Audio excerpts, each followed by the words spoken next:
Hello, Lisa here. Welcome back to my channel and welcome to my November show and tell.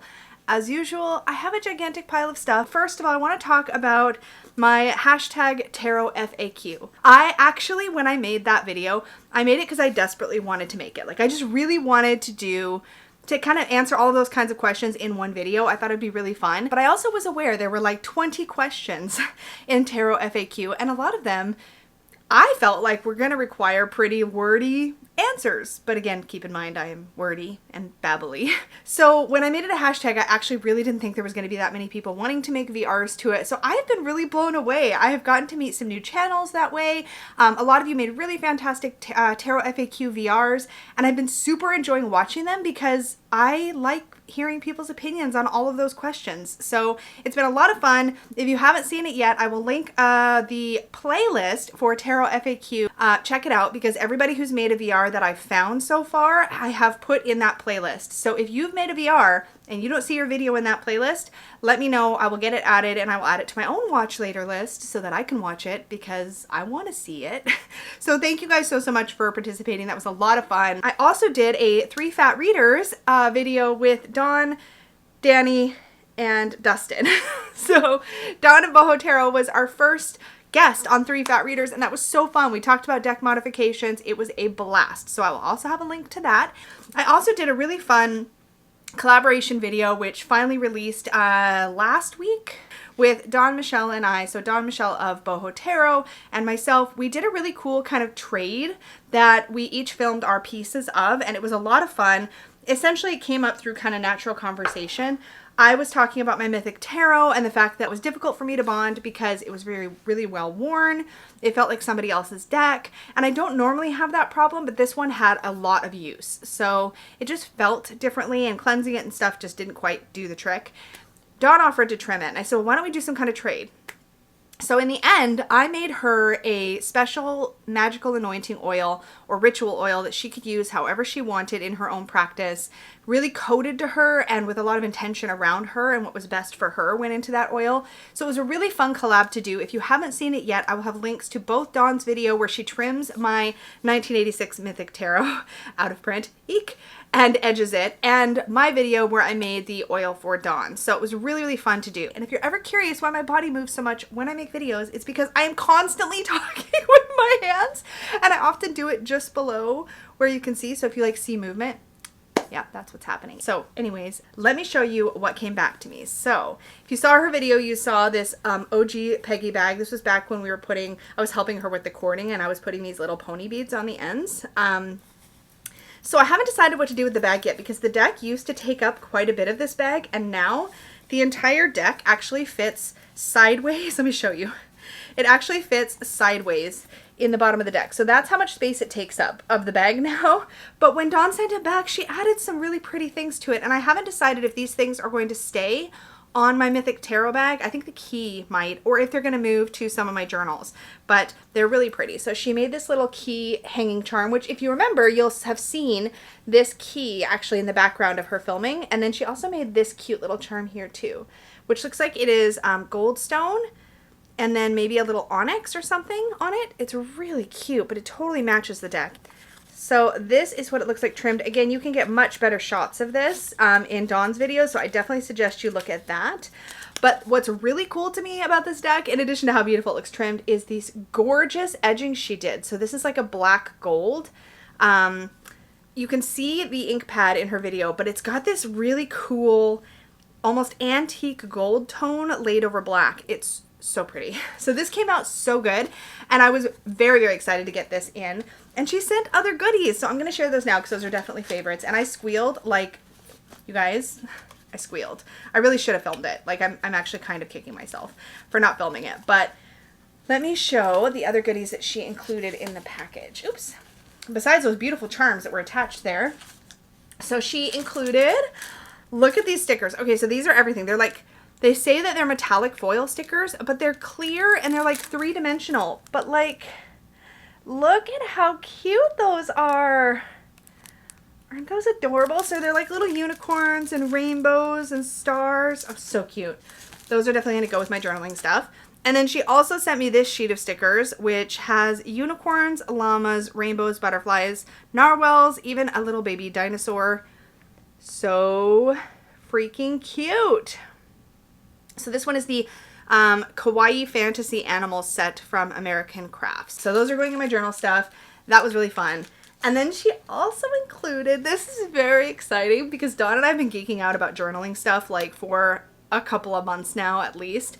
And she sent me this really, really beautiful traveler's notebook. This is a pocket size Chic Sparrow traveler's notebook, and this is in the Pemberley leather, and it is the color aubergine. Now, I'm all about the purples. She got this in a second chance and said that it made her think of me, so she sent it, and I've already got a few things in it. The setup is this one is going to change a little bit, and I've got a little mini fountain pen in here, and I will talk more about my journaling stuff hopefully in December or January, so watch out for that because I'm doing a ton of really cool and exciting journaling setups for 2021, and I'm not ready to share it all yet, but I will be sharing it, and this is definitely playing a part, so I'm very excited. This was so sweet, and oh, it smells good. I smell everything. I can't help it. Okay, so that's in randoms. Quick sidestep over to magic and crystals and things before I jump back into randoms. These are actually kind of magic and randoms are mixed up this month.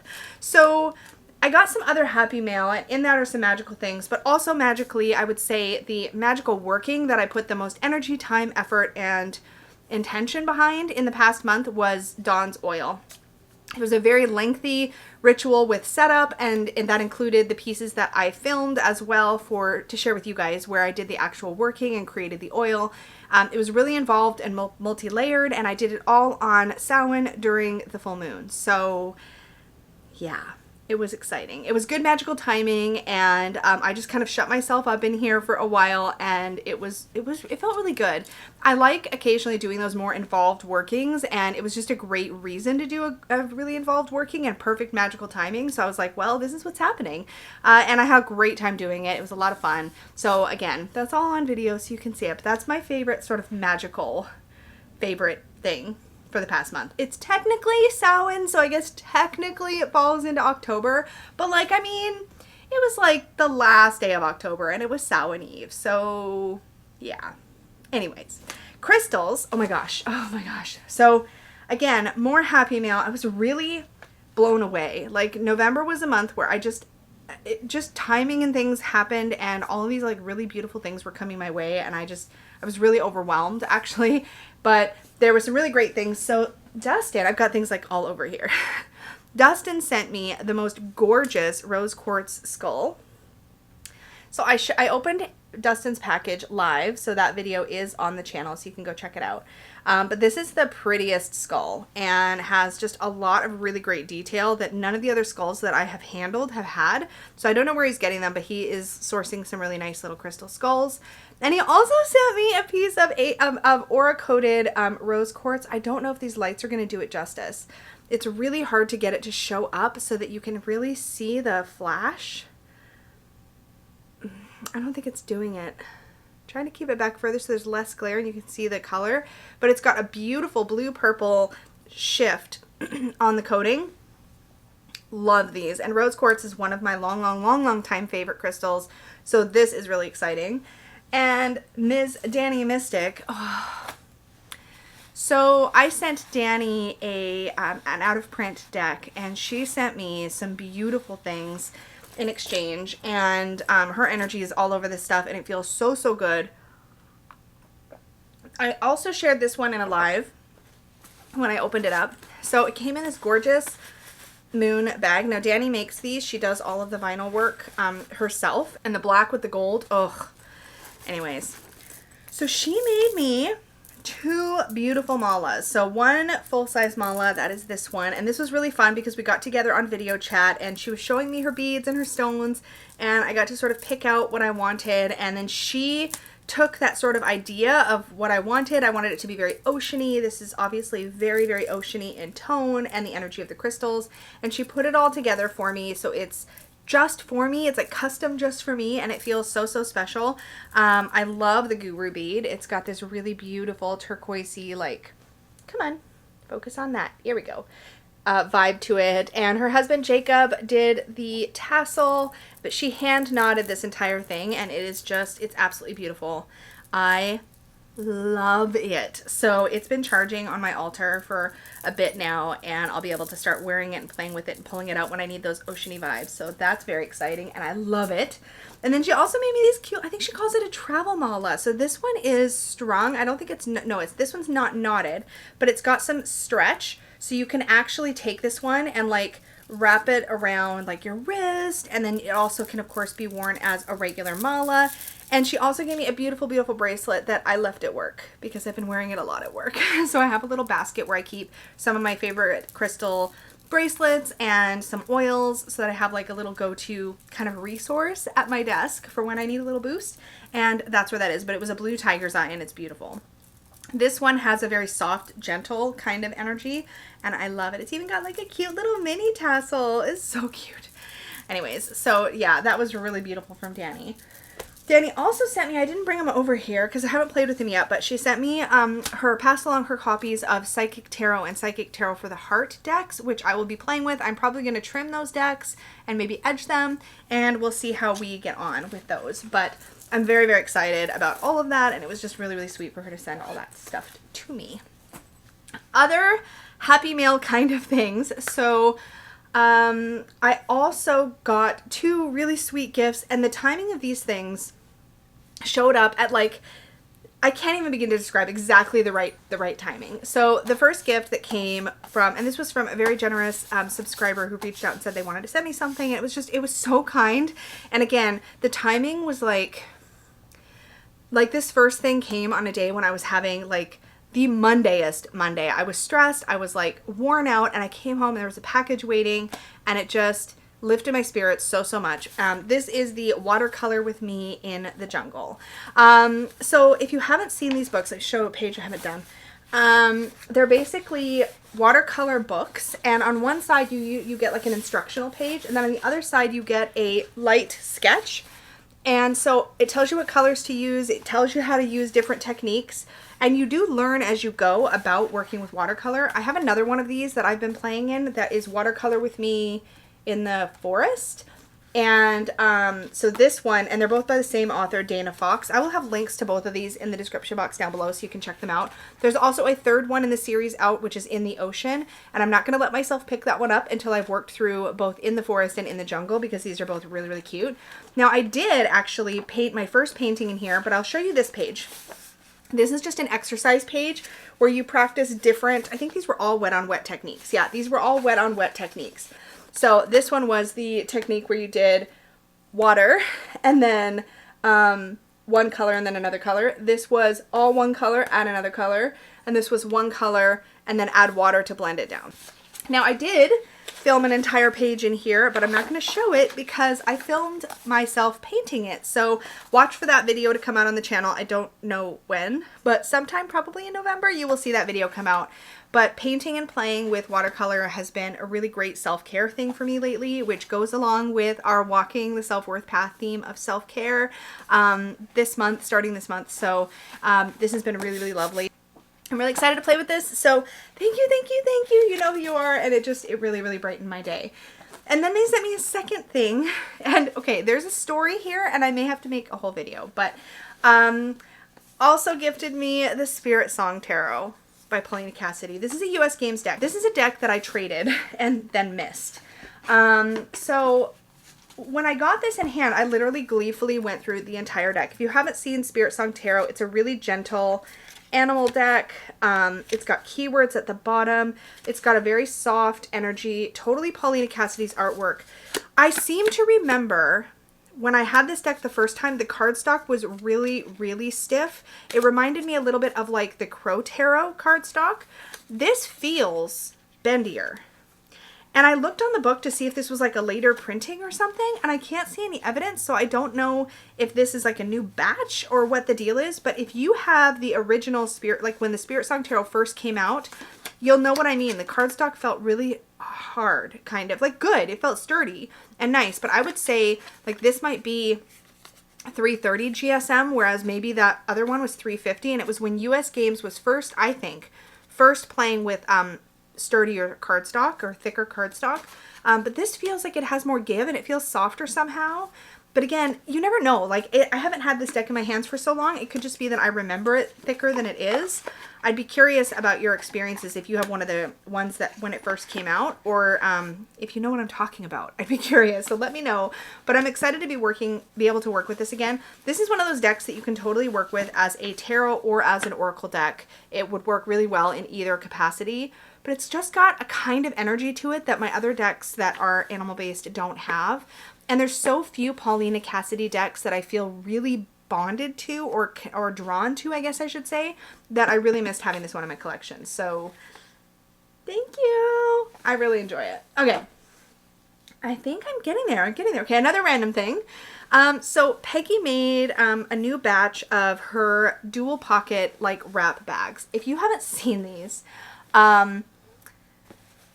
check them out. She doesn't do them as often as her other bags because they're more time consuming and it's just trickier because the fabric needs to line up a particular way and it's a whole process. But these are freaking fantastic, and I have now I think this is the only one I have that is her like her where she's landed with the design. A lot of the early ones that she made are like prototype ones.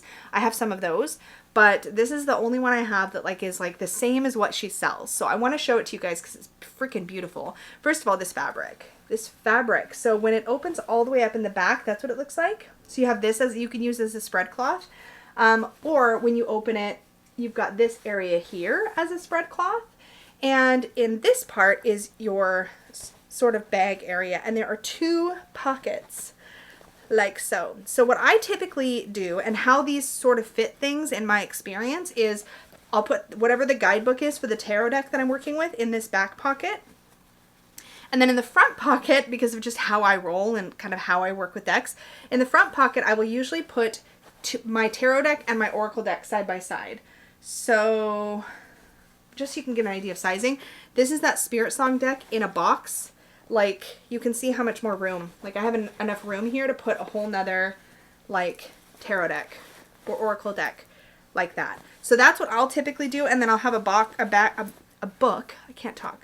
the back pocket, and then the entire thing, I'm just going to keep these in here so you can kind of get a feel for what it looks like. The entire thing wraps all the way around, like so, and this piece is elastic. So you can keep everything contained. And then it looks like that. See? So it's all contained. And this is actually how I take decks to work 99% of the time. I always chuck the decks that I'm working with in my work bag because usually as I'm settling in the morning, I like to draw my cards. And this just lets me do that. I get to open this up. I have a beautiful cloth behind, which this is gorgeous. And it has all these like metallic accents on both sides. But if you need more space, you can take everything out and use the back, which I really, really like being able to do. So anyways, I've gushed about these before. They do have Peggy's finishing stitches. So there's a finishing stitch, hopefully it shows, along this side. This is one of the main things that I think it just makes her decks extra, or her bags extra special. And then she's got the same stitch here along this side. So it shows up on both sides of that lip. I freaking love this thing, and I've been using the crap out of it through November. So yeah, I always usually am using one of these to keep things in, to take things to work, unless I have something particularly oversized that won't fit, and then I'll take a break from using these. But most standard size things fit in there pretty good. Usually I can get my tarot and my oracle in there, no problem. So I love that. And I've been doing my nails a whole bunch. Yeah, I've just been doing my nails a lot. Naturally, I don't have my nails done for this video because that's Murphy's Law or something. I don't know. But I wanted to share a couple of my favorite combos or like nail looks, I guess, that I did over the past month. So the first one that I want to talk about, and I actually got some comments on this one, is this Essie color. This is Bahama Mama. Hopefully it's focus. There we go. That's Bahama Mama. And what I put over top of this, and it looked really pretty, was this I Love Nail Polish topping called the Alchemist. This is a holographic nail topper. Let's see if I can get it to, yeah, the light's picking it up really beautifully. So it's got like a red shift to it. There's another color in there too. What is it? Red, green. I think it's kind of like a red-green shift. So I layered these two together and they looked really, really pretty. So I really, really enjoyed that. And another combo that came out very unexpectedly. I've been really enjoying these Essie, they're called Essie Treat, Love, and Color nail polishes because they have some like nail treatment benefits, I guess. So what I've been trying to get in the habit of doing is I have 3 or 4 of these, and I will wear a regular color, whatever brand, and then every other week I try to wear one of these Treat, Love, and colors so that my nails get, I don't know, something kind of nice in between.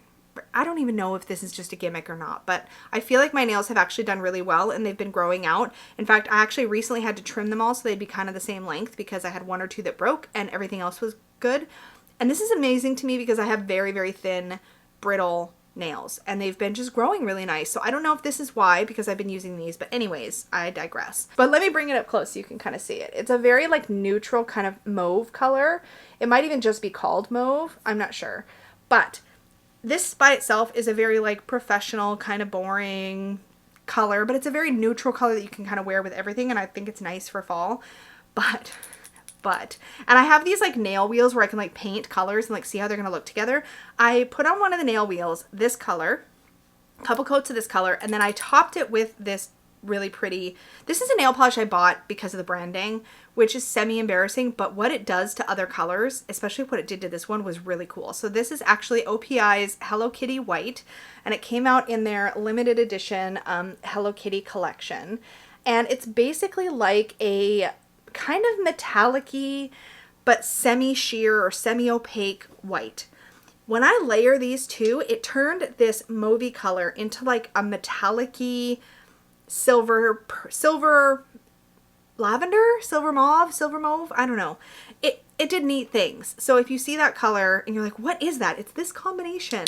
And I filmed a few videos with that color combination on. So that was a lot of fun. So I've been playing with like combos and mixing, and it just makes having a smaller collection of nail polish, because I used to have a huge collection of nail polish and it's too much. So I try to keep fewer colors that I really like and then play with layering like things like this or things like this on top just to give them a different feel. So that was a lot of fun. Okay, we're almost there. So books, and then I'm going to flip the camera around. We're going to look at decks. But my books this month is like really small. I haven't been reading as much this month as I had been in previous months. And I think part of that is because I've just been really tired. I don't know if that's been happening to other people, but I tend to read at night before bed, and I have not been able to read at night before bed. It's like I get into bed and I just sleep immediately. And I don't know what that's about. I think I have some ideas about what it's about. I think a lot of people have been feeling a lot of fatigue lately, but I've just been tired. I'm starting to get my groove back. But I've only got 3 books to talk about, one of which I'm actually only like 50 pages from finishing, but I'm still going to talk about it because I'll be done probably today or tomorrow. But the first book, okay, this is an absolute treasure. So this is a middle grade book, a middle grade novel called A Game of Fox and Squirrels. So I picked this up because I thought it would just be a really fun fall read, and it just sounded really lovely. It was so much more than a lighthearted, fun fall read. And it's interesting to me that the really profound reading experiences I've had in the past several months have been both middle grade novels. So I talked about A Graveyard Book by Neil Gaiman and how it impacted me and it really touched me. This made me feel very seen in a really astounding kind of way.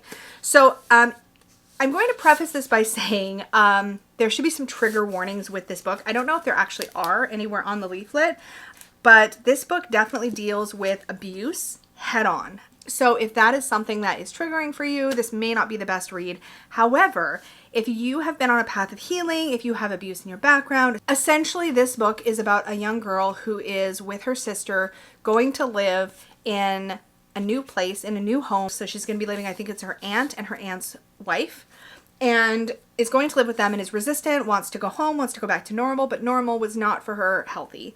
And so it's talking about her, it kind of explores her processing of that, but it does this in a very storybook kind of semi-magical way. She encounters some magical creatures, including some squirrels and a fox, and learns a lot about how to reconcile her past and how to recognize how to feel safe and things like that. And it's just really profound, and is a book that I will definitely be keeping in my permanent collection and will be revisiting when I need that little boost of or reminder of how it can be so hard to let go of people who have been really bad for you. And this really just talks about her process. Anyways, I'm probably making it sound way more intense than it really is, but it affected me very intensely. The story itself is actually fairly sweet, and but it doesn't shy away from some descriptions, very passing kind of descriptions, but there are some descriptions of abuse with her father, and it just, oh.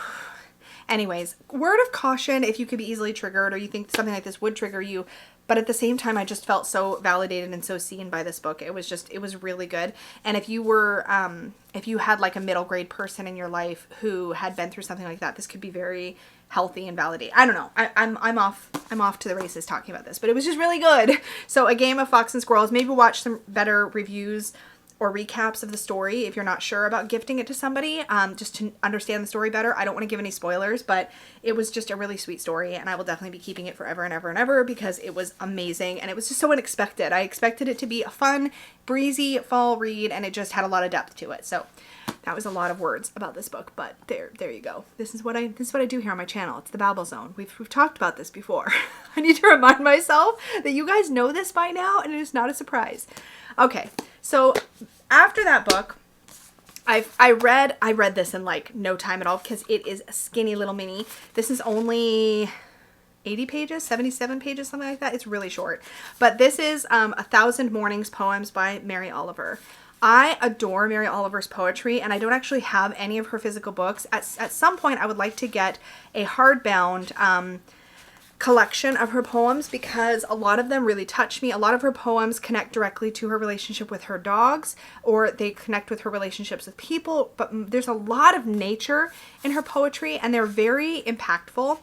I have dog-eared a couple of these, so I'll share. Let me find one here that I can share. Yeah, here we go. So this one is called Hurricane. So it says, "It didn't behave like anything you had ever imagined. The wind tore at the trees, the rain fell for days, slant and hard.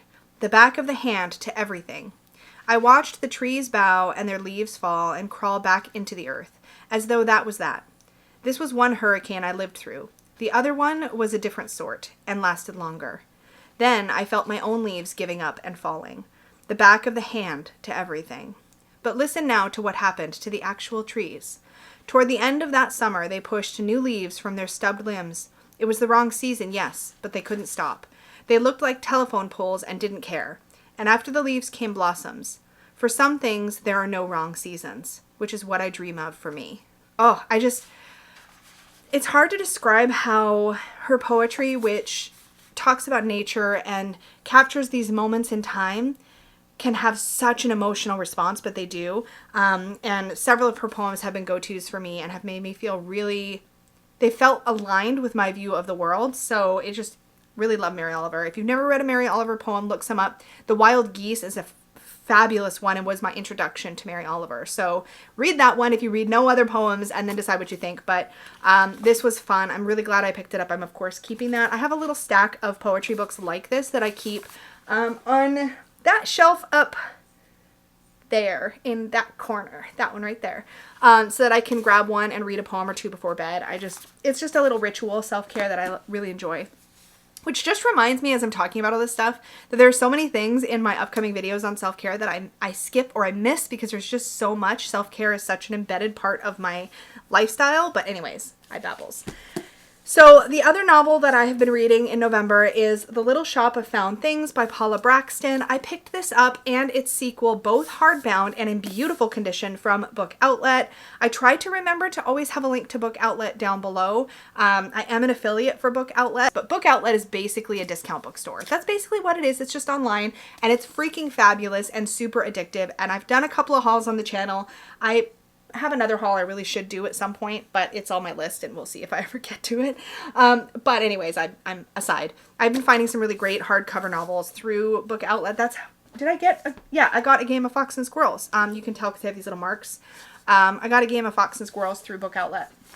But anyways, The Little Shop of Found Things by Paula Braxton, and the sequel is called The Chocolate Shop, I believe. And I have been making my way through this, as I mentioned, kind of slowly, actually. This is a book that I should have finished in like a week, and it's been like 3.5.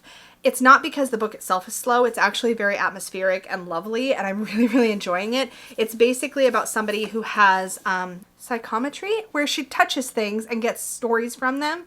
And as a result of a particular object that she stumbles upon, she ends up going on quite an adventure. And I'm really, really, really enjoying it. There's a lot. There is a bit of magic in here, but it's really woven into it. It's almost a more believable style of magic, if that makes any sense. It's been really enjoyable. I'm right near the end. I'm excited to finish it. Excited to read the second one. But yeah, November was just funny for me for reading because I just didn't feel like I had my reading groove going. So I'm at that point in the story where I just cannot wait to see how it all wraps up. So that's been really enjoyable. But that's pretty much it for me for November are these guys. So with that said, I'm going to flip the camera around and talk through all the decks that I've been working with this month, and I have a lot to say, so, you know, buckle up and all that. Also, before I dive into decks, I totally forgot to talk about my favorite. One of my random favorites this month is this freaking gorgeous unicorn, that's what I'm calling it, Starbucks cup. Isn't that pretty? It's full of water, and I'm totally tipping it to show you, so yeah. I freaking love cups like this. This is a Venti. Isn't it pretty? Yeah, Peggy bought that for me. So sweet. So first, I want to talk about the reading cloth that I have been using for most of November, and that is this little fall beauty that Peggy made me some time ago. This is the fabric that is on the back, but this is what's on the front, and it's so full of color, and it just feels so fall. When I wasn't using the wrap bag that I showed as a backdrop to my daily draws, this is what I was using instead, and I love this one, and it's so fun to pull it out. And also, look at this little maple leaf stitching on it. Isn't that sweet? So she often embroiders on the edges of her stuff. I shouldn't say often, she pretty much always does. But yeah, that is that. So let's dive into the decks that I've been working with this month. So I kicked off the month with a powerhouse of a deck. The Witch's Wisdom. I am bouncing off the table, so pardon me for a moment. There we go. So the Witch's Wisdom Tarot. This is a deck by Phyllis Curott and Danielle Barlow. Danielle Barlow is the artist that did the Green Wheel Oracle, which is also beautiful and worth checking out. This deck totally stole the show for me for November. So I could not stop playing with this deck once I got to know it. I did a pretty deep dive walkthrough of this deck on my channel, so I will link that somewhere in description box, cards, or somewhere. This is an absolutely beautiful and profound deck. And I really struggled with even wanting to pair it with anything. I struggled less the first week. I ended up wanting to work with this a second week, so I worked with it for 2 weeks solid. I read the entire guidebook cover to cover multiple times, actually. And in fact, I've flagged the page in here. Oh yeah. So I didn't actually end up needing this because I got to know the major arcana surprisingly quickly. Once you understand in this deck, it has changed a lot of the expected Rider-Waite-Smith depictions of the cards. So it does go its own way, but it all makes beautiful, beautiful sense. But this page was really helpful because it shows you the traditional Rider order of the major arcana. And then it shows you the reversed Rider Tarot major arcana, and it lines it up with the Witch's Wisdom Tarot. So you can see how it works. But essentially, it's just the major arcana in reverse, and it makes so, so much sense. Essentially, in this deck, you begin as somebody who's been through some crap, right? And so you're the pilgrim, so you're not really a fool, right? You're the pilgrim. So this is how you start. This is what I was thinking of when I said the pilgrim, because essentially what you're doing in the Witch's Wisdom Tarot is you're doing the pilgrim's journey. And the pilgrim's journey, unlike the fool's journey, where we really see this beginning from like sort of a place of openness and naivete, this is like more like a little later in life. That's what somebody described it as, I think, in one of the comments on my videos. I wish I could remember who. If it was you, please do feel free to speak up. I will definitely appreciate that because I'm forgetting right now. I had to adjust my whole chair. Okay. The thing about beginning here at the world and the way that this is depicted with the essentially the world is on fire, right? The world is on fire. And I think this is because when we're approaching the hero's journey from this place, we've already been through a bunch of stuff in our lives. And as a result, we have baggage. Look at all the stuff that this pilgrim is carrying. So the Fool's Journey or the Pilgrim's Journey in the Witch's Wisdom Tarot is really about slowly unraveling all that you knew so that you can come to a place where you can get back to a place of openness and naivete and being able to trust again. And it's such a healing journey, and it makes so much sense later in life when when you're like 15, 16 and you're just branching out in the world, even then you may have already be in this place, depending on your life and your experiences. But it's a much different place than when you're a little bit older and you've been through some stuff and you've got all these things that you're carrying around, outdated belief structures, all these kinds of things. And so the witch's wisdom takes you from the world through the celestial bodies, back through the major arcana in a way that just makes so much sense. I love how the priestess is near the end. This is very much about an embodiment of recognizing your own inner wisdom, your own spirit. Oh gosh, it's so beautiful. The maze instead of the tower, this aligns. I mean, I could babble about this deck a long time. This is beautiful. I'm going to stop gushing, but it's really gorgeous. And if you want more of my thoughts on this, then definitely go watch my deep dive walkthrough. But I paired this with, for the first week, I paired it with this beautiful Threads of Fate Oracle, which there's also a full walkthrough on my channel. These two worked really well, and I am still using the method that I've talked about recently. It's been working really well, but I'm still using the method where I will draw an oracle card, and based on that oracle card, I will then ask a question and then draw a tarot card and then ask a follow-up. So for example here, share wisdom. I'd be like, okay, what should I be sharing? What wisdom should I be sharing with the world? Or maybe who am I supposed to share wisdom with? And then I would draw a card, a tarot card. And I'd get, so the 9 of Earth. And this is very wolf pack to me, so I might go, okay, should I be sharing wisdom with my community? This feels very community to me. And then I might ask a follow-up question like, okay, this is like share wisdom with my community. Okay, well, what kind of wisdom should I be sharing? And then I might pull another card to the side. And here, I just realized my camera is like super crooked. There we go. And here we have the 3 of Water, and I might get, okay, this is about my emotional growth. So maybe I need to be sharing with my community about my emotional growth. It seems complicated, but it actually becomes this very organic process where I'm having a conversation with my cards.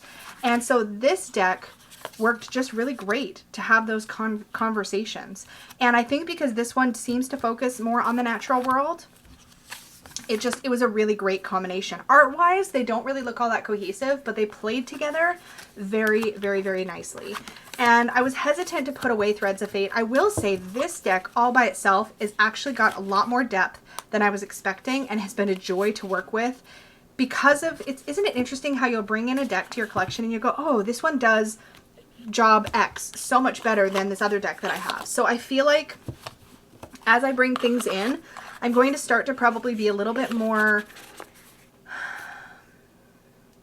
what is the word I'm looking for? A little quicker to let things go that I know that they replace. As an example, this deck may actually replace some of my other decks that I used to go to for emotional growth, spiritual healing.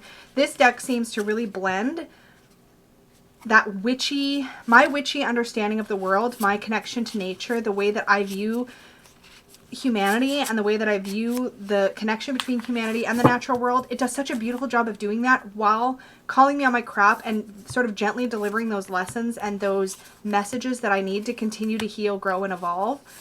So other decks that I might have previously gone to for this kind of work, this one easily, hands down, replaces. I'm really happy with this.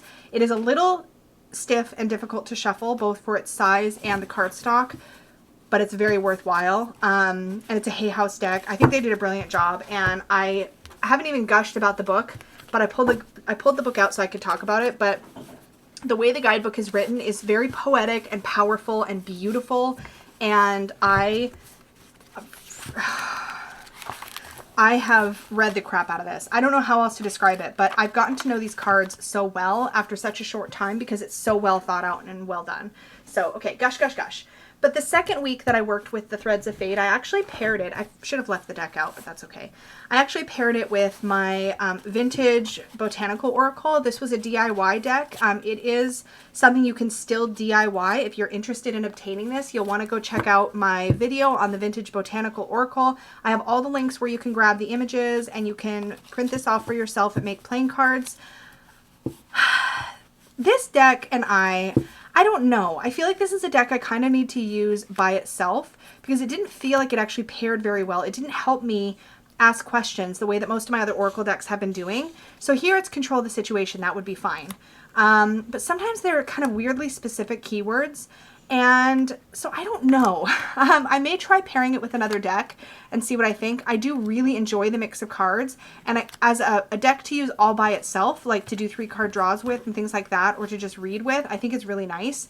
But I don't know, it didn't feel like it was playing well with others. So I did fine with it. I did use it for a week with my Witch's Wisdom, but I think because I was so head over heels for Witch's Wisdom, this one just seemed to kind of, I don't know, like here's a good one, Dispel Restlessness. I don't know. Like I just feel like Securing Desired Outcome. It didn't feel as expansive as I wanted it to be, but when I read with this by itself, when I threw some practice readings down, it does great. It's just, I don't know, there's something missing when I try to pair it with something. So we'll see. Maybe it'll play well with a different deck. Definitely it's not going anywhere out of my collection, and I enjoyed it okay, but it just felt like it was distracting me from working with Witch's Wisdom, if that makes any sense. The week after that, I worked with the gorgeous Numinous Spirit Tarot by Cedar McLeod. I ended up doing a deep dive walkthrough, so if you like my longer walkthroughs, I think this one was a little over an hour or a little under an hour. This deck has a ton of depth. It's incredibly well thought out. There's great representation throughout this deck, and it is actually an absolute joy to read with.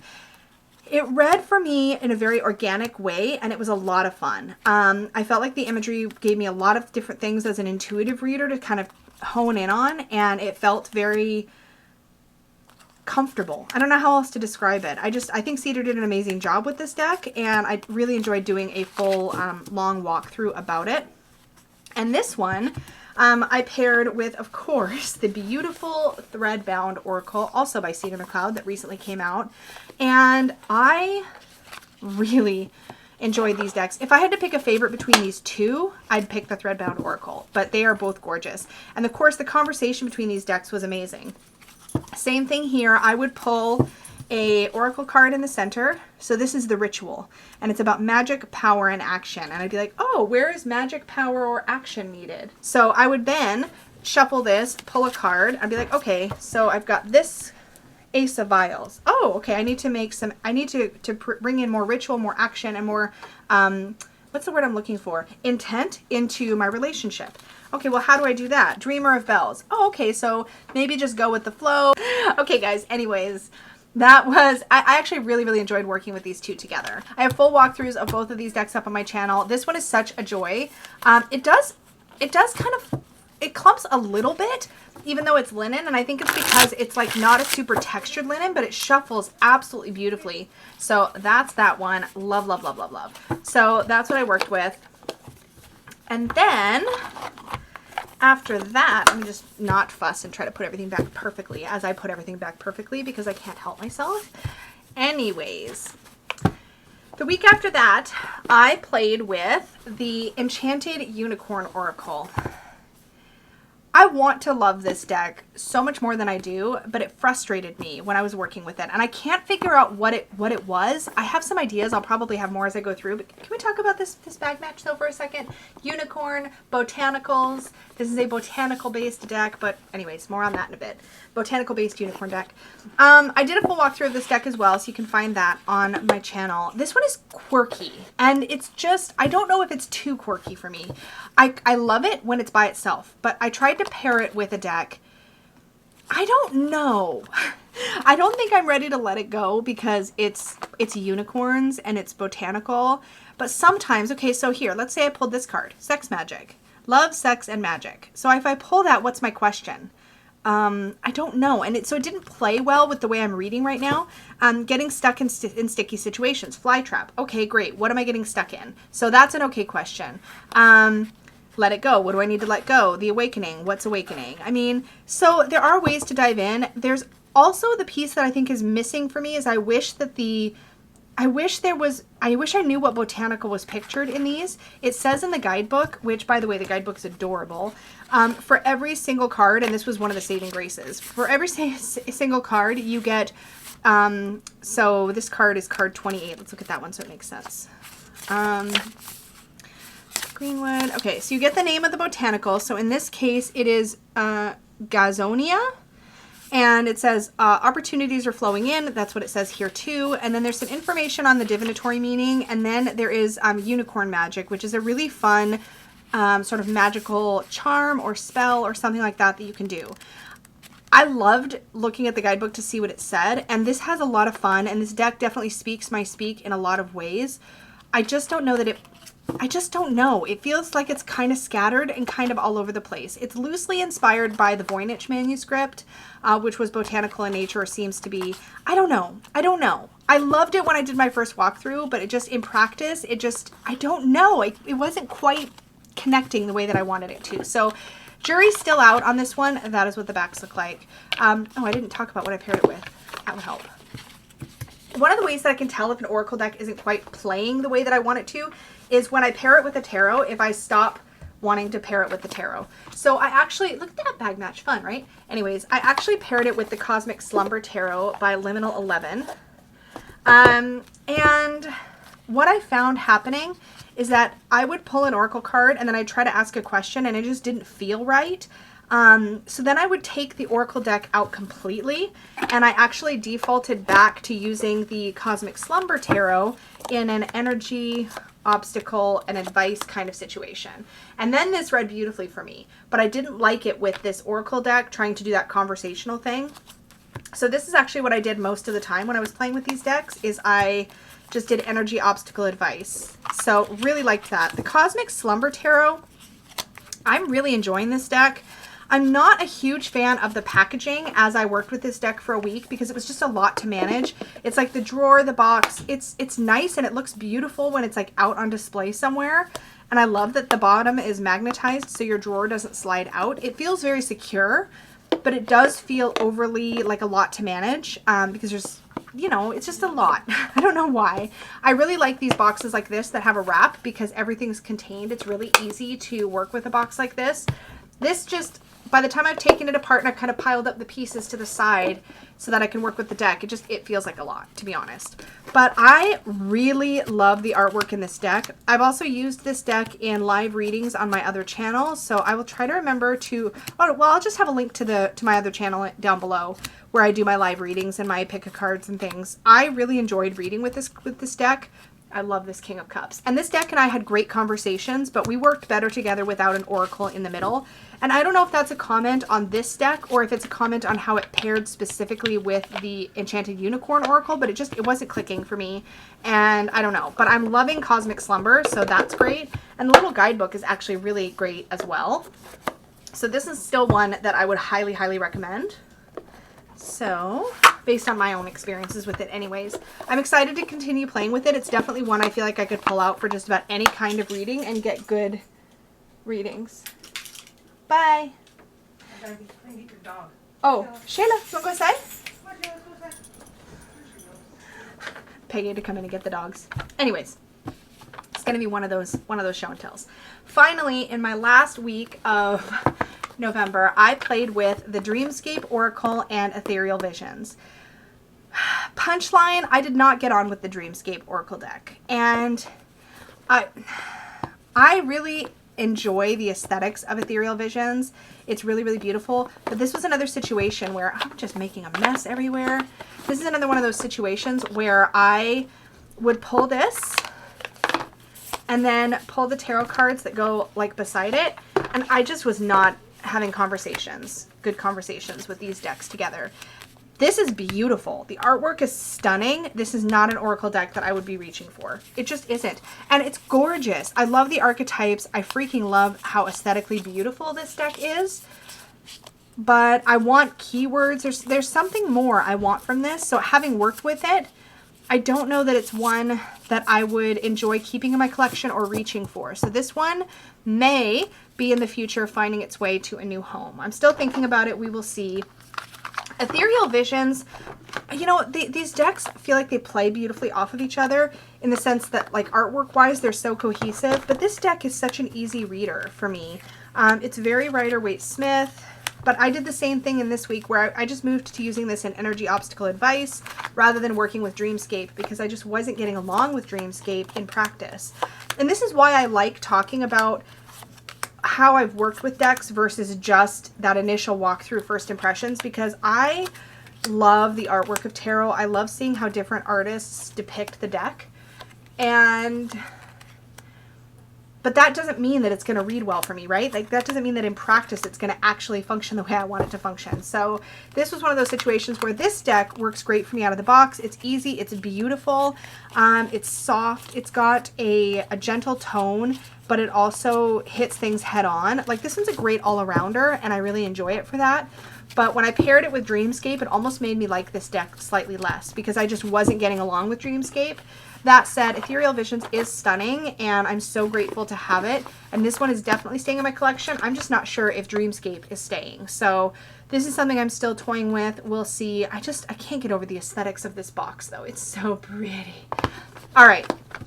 I'm going to wrap this up or we will be here forever. So I will be picking probably a different reading cloth if I need to not use my wrap bag in the coming month. We'll see how that plays out. Thank you so much for joining me for my November show and tell. Thank you so much for hanging out with me. I really enjoy doing these. I know that they tend to be long, but I love babbling about all the things I've been playing with and working with. Thank you so much. Please do like this video with the little thumb if you enjoyed the show and tell. Definitely subscribe if you're new here so that you see my videos show up in your subscription feed. And click the little bell so you're notified of my videos and my live streams. As always, if you want to book a one-on-one reading with me, you can always do that over at supportivetarot.com. Thank you so much, and may your magic always shine from the inside out. Bye, guys. The interesting thing about that, I'm going to segue a bit, and then I'll come back to video favorites. Actually, I'm going to talk more about, I can't stay on track, you guys. So I'm going to say one more video favorite, and then I'm going to talk about my randoms so I can talk about Dawn stuff. But so you get to learn, oh, that was like way down here. I'm just like hanging out, talking to nobody. Anyways, up here. Oh, here's the Peggy, your asshole. She comes into here while I'm filming and she's like, no. She's like making gestures like, no, it's okay, keep going. And then she's over there, she takes her shirt off. Brat. Anyways, You're going to share that with the internet? Yep, I am now. Hey, you decided to do it. I'm going to share it. Well, can I do other stuff? No. You've already got it marked it's not for kids, right? Don't even. You've already got this. Peggy's such a brat, you guys. Don't even. Anyways. I'm putting on a clean shirt because my other shirt's got stuff on it. Oh, I see. I had to change my shirt. This was just a bonus opportunity to screw with you. What do I call this? Now, what am I trying to say? I don't know. Back to our regularly scheduled programming. There we go.